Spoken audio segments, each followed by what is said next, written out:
والصلاة والسلام على نبينا محمد وعلى آله وصحبه أجمعين ومن تبعهم بإحسان إلى يوم الدين.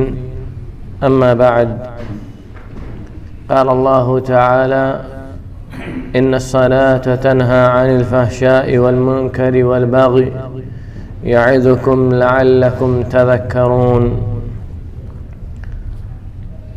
وقال النبي صلى الله عليه وسلم: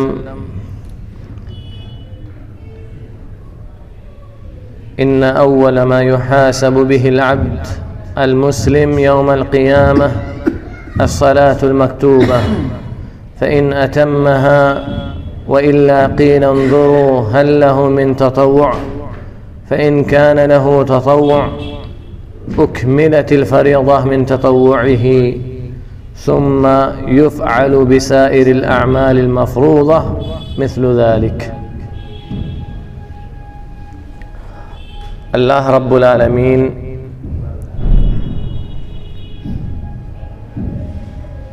نے ایک ایسی عبادت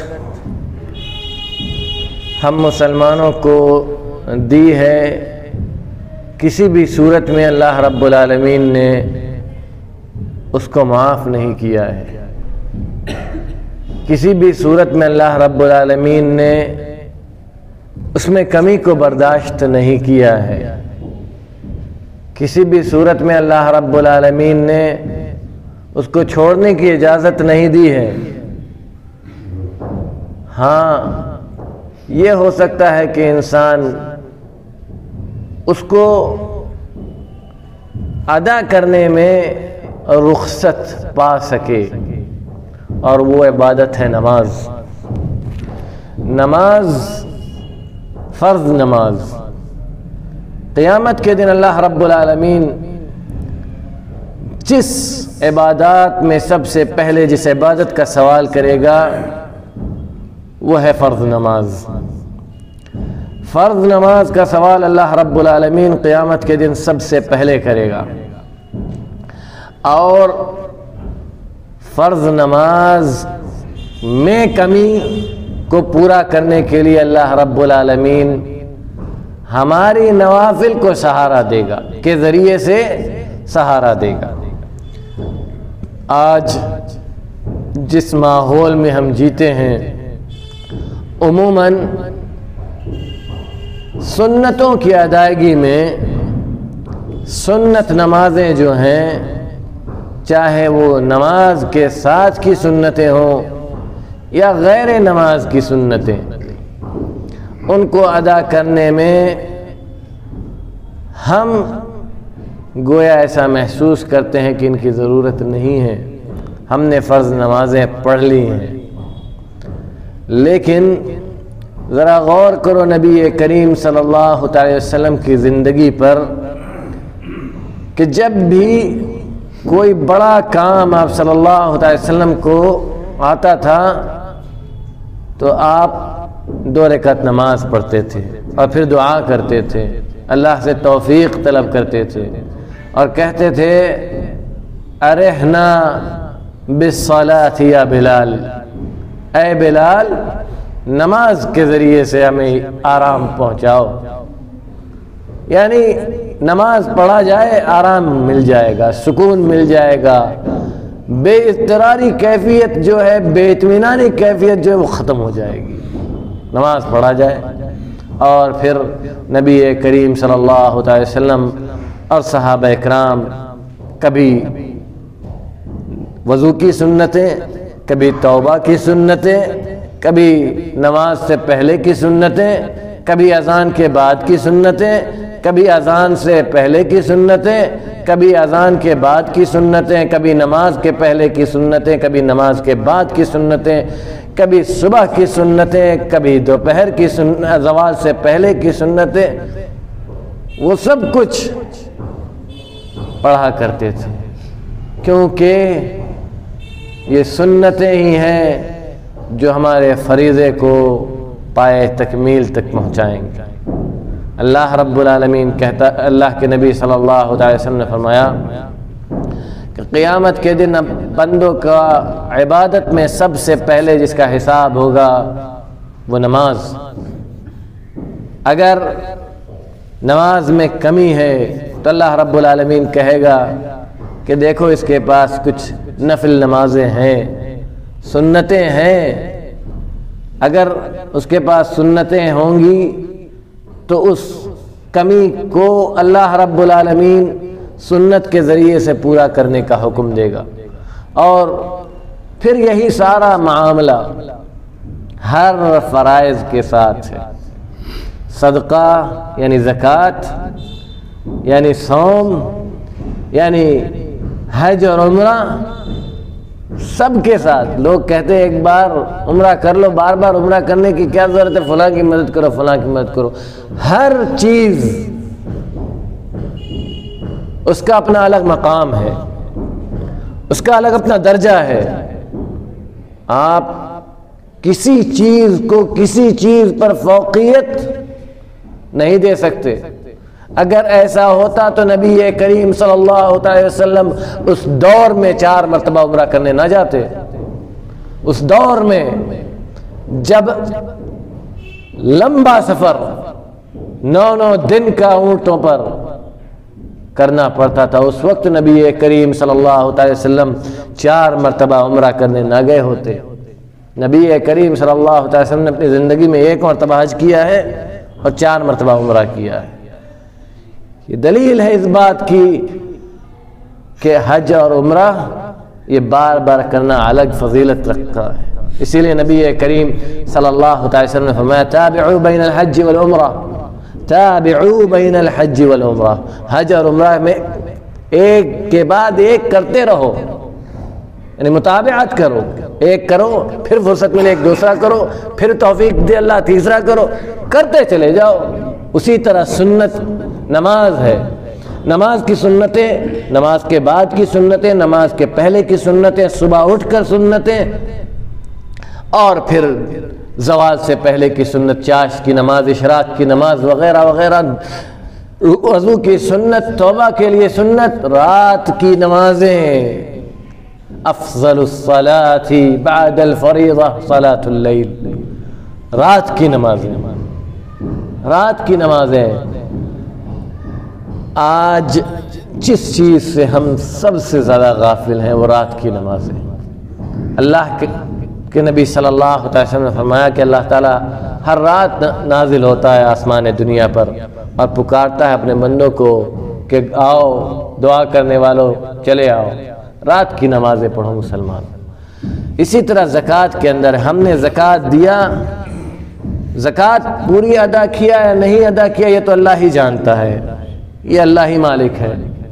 لیکن اس کے ساتھ ہم نفلی صدقے کرتے رہے مسلمانوں، کیونکہ اللہ تعالی فرائض کو مکمل کرے گا نفل کے ذریعے سے.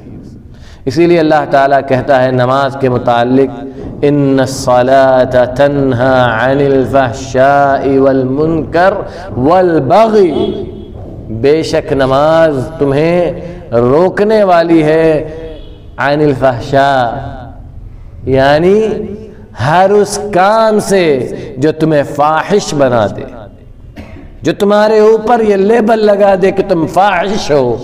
وَلَمْ يَكُنِ النَّبِي صلی اللہ علیہ وسلم الفاحش البذی، نبی کریم صلی اللہ علیہ وسلم فاحش اور بذی نہیں تھے. اسی لیے اللہ تعالیٰ کہتا ہے ان الصلاة تنہا عن الفحشاء، ہر فحش کام سے تمہیں نماز روکنے والی. والمنکر، اور ہر منکر کام سے روکے گی نماز، ہر غلط کام سے روکے گی. والبغی، اور دوسروں پر ظلم کرنے سے روکے گی. سنتیں، اگر سنت کا صرف یہی ایک مقام ہوتا کہ سنت یہ فرائض کی تکمیل کے لیے اللہ رب العالمین قیامت کے دن لائے گا تو اس کے لیے کافی ہوتا. لیکن سنت کا مقام، جس نے دن میں 12 رکعت سنت پڑھی، 2 فجر سے پہلے، 4 ظہر سے پہلے، 2 ظہر کے بعد، 2 مغرب کے بعد، 2 عشاء کے بعد، اللہ رب العالمین اس کے لیے جنت میں گھر بنائے گا. ہر دن، ہر دن، کبھی خاص نہیں کہ اللہ نے ہر دن اگر ہمیں جنت میں ڈھیر ساری جگہیں چاہیے تو سنتیں پڑھو روز کی 12 رکعت یا 10 رکعت، ظہر کی پہلے 2 رکعت یا 4 رکعت یا ظہر کے بعد 2 رکعت. یہ 10 رکعتیں یا 12 رکعتیں یہ جنت میں آپ کے گھر، آپ کے اور ہمارے گھر بنانے کے لیے کافی ہیں. اور نبی کریم صلی اللہ علیہ وسلم سے صحابہ اکرام پوچھتے تھے کہ آپ کا ساتھ چاہیے جنت میں. نبی کریم صلی اللہ علیہ وسلم نے فرمایا اعنی علی نفسک بکثرۃ السجود، اپنے نفس کی مدد، اپنے نفس پر میرے لیے، یعنی میرا ساتھ چاہتے ہو تو اپنے نفس کی مدد کرو زیادہ سجدے کر کے، زیادہ سجدے کرو، زیادہ رکعتیں پڑھو اور اپنے نفس کی مدد کرو. میرا ساتھ چاہتے تو آئین، یعنی میرا ساتھ چاہتے تو آؤ، بڑھو آگے، میری مدد کرو، اللہ رب العالمین آگے بڑھا دے گا. نبی کریم صلی اللہ علیہ وسلم سے ایک صحابی کے بارے میں نبی صلی اللہ علیہ وسلم نے ایک مرتبہ خواب دیکھا کہ بلال رضی اللہ تعالی عنہ جنت میں آپ کے آگے آگے چل رہے ہیں. بلال رضی اللہ تعالی عنہ جنت میں آپ کے آگے آگے چل رہے ہیں. آپ کے قدموں کی آواز نبی کریم صلی اللہ علیہ وسلم کے آگے آگے سے آ رہی تھی. آپ نے تو کچھ نہیں کہا. دوسرے صحابہ اکرام نے جب سنا تو پیچھا کیا، دیکھا، سمجھ میں نہیں آیا، پوچھا کہ آخر وہ کون سی چیز ہے بلال جو آپ کو نبی صلی اللہ علیہ وسلم سے آگے لے جا رہی ہے. بلال نے کہا جیسے آپ لوگ زندگی گزارتے ہیں ویسے میں گزارتا ہوں، بس ایک کام میں یہ کرتا ہوں کہ جب وضو کرتا ہوں تو وضو کی 2 رکعت سنت ضرور پڑھتا ہوں. نبی کریم صلی اللہ علیہ وسلم نے کہا بس یہی وہ چیز ہے جس نے آپ کے قدم کو نبی کریم صلی اللہ علیہ وسلم کے بھی آگے رکھا. اس کا یہ مطلب نہیں کہ نبی کریم صلی اللہ علیہ وسلم سے افضل ہے حضرت بلال، نہیں، یہ مطلب نہیں ہے. مطلب یہ ہے کہ مقام بہت اونچا ہے حضرت بلال کا رضی اللہ تعالیٰ عنہ. کیوں؟ سنت پڑھنے کی وجہ سے. فرائض کے بعد سنتوں کو نہ چھوڑو مسلمان.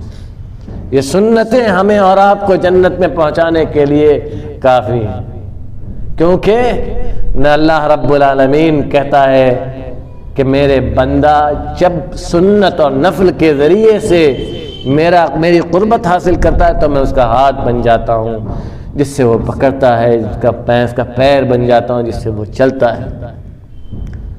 یہ کافی ہے مسلمانوں. اللہ رب العالمین ہماری اس طرح مدد کرے کہ ہمارا ہاتھ بن جائے، ہمارا پیر بن جائے، ہمارے سوچنے اور سمجھنے کی صلاحیت اللہ یہ کر دے کہ جب بھی سوچیں تو صرف اسی بات کو سوچیں جس میں رب کی رضا ہو. یہ کافی ہے مسلمانوں، ہمارے لیے خوشخبری اور بشارت کے لیے کافی ہے. اس سے بڑھ کر کوئی چیز نہیں ہے جو ہمیں بچا سکے. اس لیے جیسے نبی کریم صلی اللہ علیہ وسلم نے کہا کہ اعنی علی نفسک بکثرۃ السجود، اسی طرح مسلمانوں اس وصیت کو، یہ وصیت تھی نبی کریم صلی اللہ علیہ وسلم کی اس صحابی کے لیے جس نے پوچھا تھا کہ آپ کا ساتھ جنت میں کیسے ملے گا، آپ کا ساتھ جنت میں کیسے ملے گا؟ تو اللہ کے نبی صلی اللہ علیہ وسلم نے فرمایا اعنی علی نفسک بکثرۃ السجود، زیادہ سے زیادہ سجدہ کرو، میرے قریب ہو جاؤ گے جنت میں. اللہ رب العالمین ہمیں کہنے اور سننے سے زیادہ عمل کرنے کی توفیق عطا فرمائے. الہ العالمین جب تک اس دار فانی میں زندہ رکھ، اسلام پر عقیدہ توحید کے ساتھ زندہ رکھ. جب ہمارا خاتمہ ہو تو خاتمہ بخیر ہو اور زبان سے جو آخری کلمہ نکلے وہ تیرا کلمہ لا الہ الا اللہ ہو. وصلی اللہ علی نبینا محمد وعلی آلہ وصحبہ وسلم. السلام علیکم.